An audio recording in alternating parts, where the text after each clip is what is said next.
ધોમધકતા તાપમાં એક હાથમાં ઢગલો શોપિંગ બેગ્સ અને બીજા હાથે દીકરા અંશની આંગળી ઝાલીને કોઈ બસ કે રિક્ષાની રાહ જોતી પ્રિયા ઊભી હતી. મમ્મી, પાણી આપને, બહુ તરસ લાગી છે. અંશે પાણી માંગતા ખંભે લટકાવેલી પર્સમાં બોટલ શોધવા લાગી.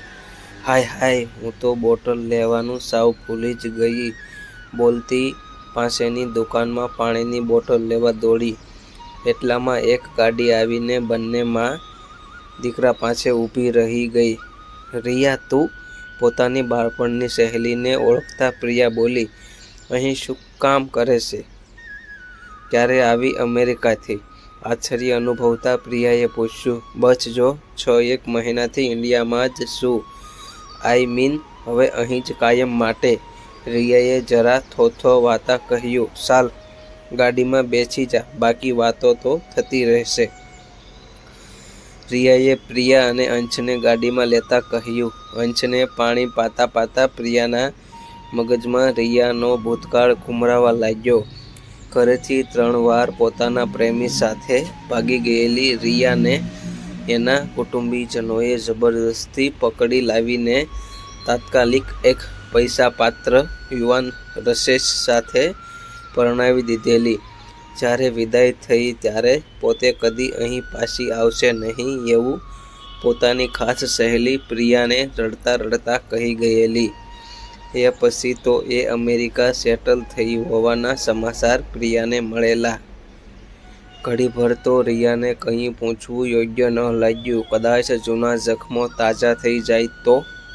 આ તારો દીકરો બહુ જ ક્યૂટ છે, બિલકુલ તારા જેવો લાગે છે. રિયાએ જાતે જ વાતની શરૂઆત કરતા કહ્યું. હા હા, થેન્ક્સ. વિચારોમાંથી બહાર આવતા પ્રિયા બોલી. રિયા, તારા હસબન્ડ કેમ છે? કેવી જાય છે લાઈફ? પ્રિયાથી ન રહેવાતા પૂછી નાખ્યું. પ્રિયા, અમે સાથે નથી રહેતા. થોડા વ્યથિત સ્વરે રિયાએ પોતાની કહાની આરંભી. જો તને તો ખબર જ છે કેવા સંજોગોમાં મારા લગ્ન થયેલા. એ પછી હું પતિ સાથે અમેરિકા ગઈ. ત્યાં મને ખબર પડી કે રસેશનું એક અમેરિકન છોકરી સાથે અફેર છે. લગ્ન તો એણે માત્ર કામવાળી મળી જાય એટલા માટે જ કરેલા. બહુ ખરાબ હાલત થઈ ગઈ હતી મારી તો. ઓહ, પછી શું થયું? પ્રિયાથી અધીરી થઈ બોલી જવાયું. અહીં તો કોઈને કહી શકું એમ જ નહોતી એટલે મોકો મળતા જ પાસપોર્ટ લઈને ઘરેથી ભાગી ગઈ.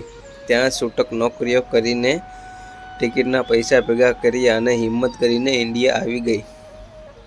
ઘરે જવાને બદલે અહીં આ અજાણ્યા શહેરમાં જાત મહેનતથી રોટલાને ઓટલો બંને મેળવ્યા છે. રિયાએ દુઃખભરી આપવીતી સંભળાવી. પ્રિયા, એક રિક્વેસ્ટ છે, પ્લીઝ. મારા વિશે તો કોઈને કશું પણ ના કહીશ. મારા ઘરે તો બિલકુલ નહીં. એમ પણ મા બાપના ગયા પછી કોઈએ ક્યારેય મારી ભાળ નથી લીધી.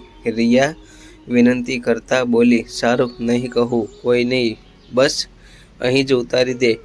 પ્રિયા બોલી. ગાડીને બ્રેક મારતા રિયાના ગળામાં છુપાયેલું મંગળસૂત્ર ડોકાઈ આવ્યું. ગાડીમાંથી ઉતરી પ્રિયા ભાગેડુ રિયાની કારને પૂરપાટ જતા જોઈ રહી. તો મિત્રો, તમને એક આ વિડીયો છે તે કેવું લાગે તે કોમેન્ટમાં જરૂર જણાવજો. ચેનલમાં નવા હો તો ચેનલને સબસ્ક્રાઈબ પણ જરૂરથી કરજો. તો આપણે મળીએ પાછા એક બીજા વિડીયોમાં. ત્યાં સુધી આવજો બધા.